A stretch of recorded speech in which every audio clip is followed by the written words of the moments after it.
Welcome to Random Flyer, the podcast that brings you the true stories of New Zealand's aviation pioneers, the machines they flew, and the decisions that shaped the skies we fly through today. This video is part of a series exploring the early development of airlines in New Zealand, from the introduction of the Transport Licensing Commercial Aircraft Services Act in 1934 through to the outbreak of war in late 1939. The series covers the inauguration and growth of the main trunk operator Union Airways, along with feeder services Air Travel New Zealand Limited, Cook Strait Airways, and East Coast Airways, as well as the unsuccessful competitor New Zealand Airways.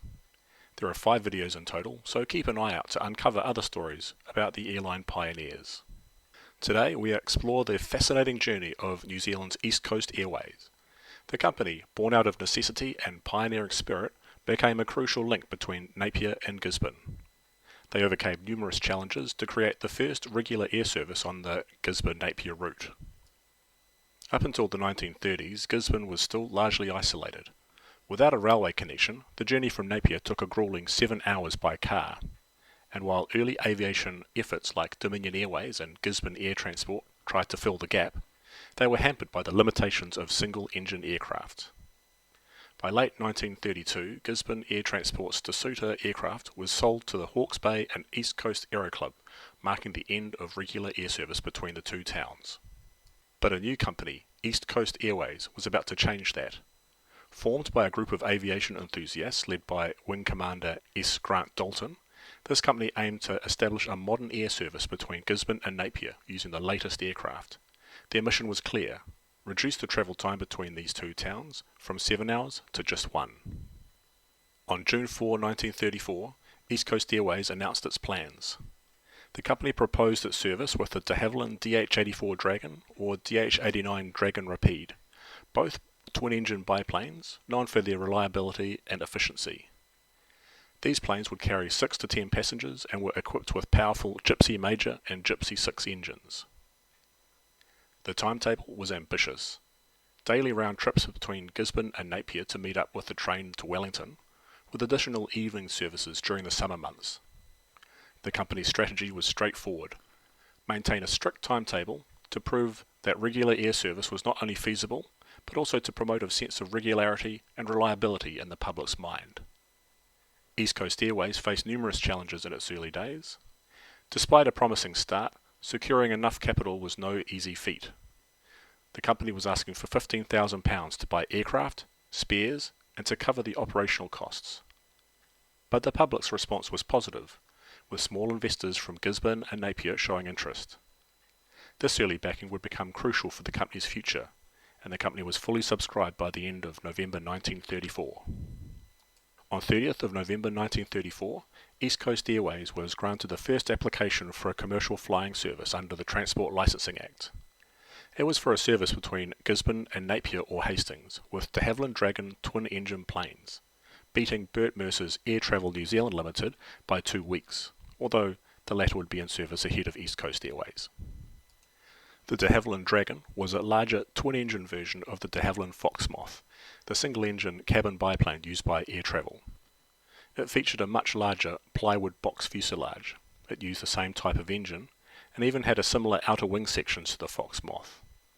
It was designed and built to the order of Hillman Airways in England, who were operating the London to East London air service. They wanted a plane that would fly down to Paris. The Dragon had a maximum speed of 111 knots and cruised at a leisurely 95 knots. Having been granted the first licence in New Zealand to operate an air service, East Coast Airways immediately placed, by cable, an order for 2 of the de Havilland Dragons. By Tuesday 26th of March 1935, the first of the 2 machines had arrived in New Zealand and had taken its first test flight, while the second machine was in the final stages of assembly. The Dragon was in the air for about 50 minutes, and the pilot, Squadron Leader T.W. White, later reported that it behaved well. However, disaster struck the following Tuesday during climb and load tests at Hobsonville. A forced landing caused damage to the undercarriage, wings, and both propellers of the new plane. At the start of the accident flight, sandbags representing the weight of passengers was distributed over the floor. The craft left the ground, but it proved impossible to clear some power lines. The pilot caught the wires but managed to recover and land in a field. The plane struck a ditch, causing the undercarriage to collapse and breaking both propellers. The machine then came to rest against a fence. Several ribs in the wing were damaged by colliding with the posts. Both the pilot and a passenger climbed out via the emergency exit. The mishap would not interfere with the plans of East Coast Airways to commence a service on April 15, as it was intended to only use one machine, keeping the second as a spare. The airplane would be repaired and given fresh tests as soon as the necessary parts were obtained. The service between Gisborne and Napier began on April 15, 1935, and despite a rocky start and some early setbacks, the company proved that air travel could succeed in New Zealand.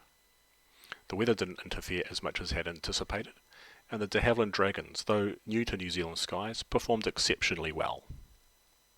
On the first day, it had been intended to fly the company's Dragon, Tui, to Napier earlier, but the poor visibility and driving rain led to the postponement of this flight, which departed Gisborne late at 9:30 a.m. The trip south and return was made without mishap, with the Tui landing at Gisborne's Darton Field shortly before noon.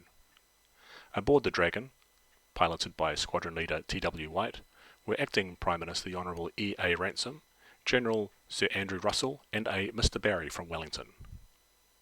Once underway on scheduled operations, the timetable provided for a plane leaving Gisborne at 7 a.m, enabling passengers to connect with the southbound railway express from Napier. The machine would then leave again from Gisborne at 9 a.m. and be back at Napier at 11 a.m, with the return flight north commencing at 11:30 a.m. The afternoon timetable began with a flight from Gisborne at 3 p.m, arriving at Napier about 4 and returning to Gisborne, extending to Hastings during the summer months to meet the Wellington-Napier afternoon express. As 1935 progressed, East Coast Airways began to flourish. During the first month of operations on the Gisborne-Napier service, 96 single trips were made, carrying 288 passengers. Passengers would even have their names printed in the newspapers up and down the country. After 2 months of operation, the second repaired machine arrived in Gisborne on 18 June 1935.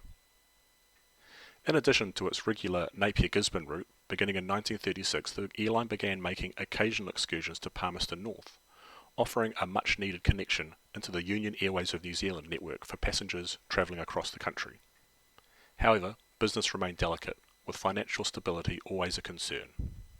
In the face of adversity, the company's directors worked tirelessly, recognising the need for a permanent solution to improve Gisborne Aerodrome. Improvements were made, but not without significant investment, which became a key factor in the company's ongoing viability. Infrastructure at both ends of the route caused problems. Poor drainage at Napier Airport led to diversions to Hastings, as pilots could not risk landing when large sections of the fields were covered with standing water several inches deep. However, the lack of adequate facilities at Darton Field, Gisborne Aerodrome, was one of the primary challenges East Coast Airways faced. On 12 March 1936, after about 12 months of operation, it was announced that the licence for the use of Darton Field in Gisborne was to be suspended by the government in order for improvements to be carried out. The condition of the airfield had been controversial and caused problems for East Coast Airways, with a soft, rough surface limiting their airplane's performance and payload. Initially, the closure was for a few weeks, then it was extended by another couple of months, then to October, and finally, flying restarted at Gisborne on 7 December 1936, 9 months after the initial closure. In the meantime, the planes were flown to Palmerston North to be stored with the Union Airways Company. Despite this setback, East Coast Airways performed well on reactivation. In the first 25 days of operation after the reopening, 104 trips were scheduled and flown with 100% regularity. During this period, the number of passengers carried by the Dragon machines totalled 378, averaging just under 4 passengers per trip, and paid freight totalled £314, of which £275 was accounted for by mail. March 1937 brought further good news of high performance. With one plane away at Palmerston North undergoing annual survey, the company continued with the service with one machine with 100% regularity. Flying twice to Napier and back on weekdays and once on Sundays, the Dragons made 104 trips and carried 438 passengers, averaging 4.2 passengers per trip, a new record for the company, which had previously averaged only 3.6 passengers per trip. By 1937, East Coast Airways had gained some recognition and began expanding its reach. Union Airways had opened its Wellington to Auckland via Palmerston North service using the new all-metal Lockheed Electras, so now there were even more destinations to connect with from Palmerston North, which itself had become something of an airline hub. From Monday 11 October 1937, passengers could leave Gisborne at 6:40 a.m.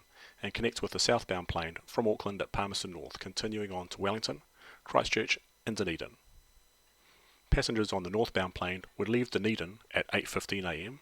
and the Wellington to Auckland planes also stopped at Palmerston North to meet the East Coast Airways plane to Napier and Gisborne, arriving there mid-afternoon.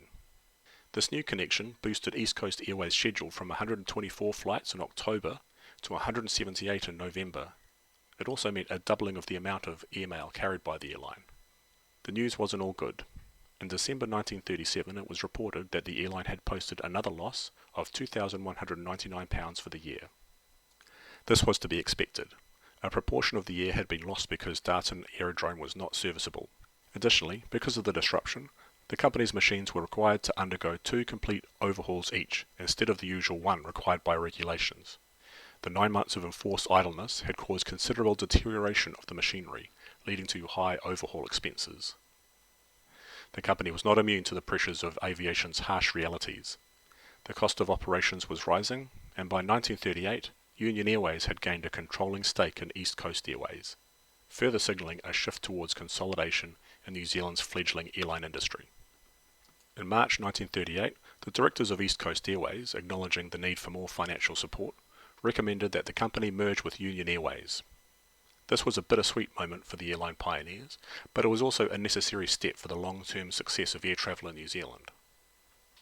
East Coast Airways Limited officially ceased operations as an independent company on Thursday 30th of June 1938, and Union Airways took over their services. Despite this, East Coast Airways had made its mark on New Zealand's aviation history.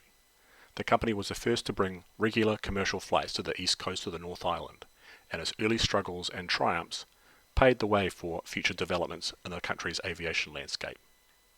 Though Union Airways no longer operates, the legacy of this pioneering service continues. It played a critical role in connecting the isolated communities of Gisborne and Napier, demonstrating the power of aviation to transform lives. So next time you board a flight to New Zealand, take a moment to think back to those early days when small planes and big dreams took to the skies to connect a nation.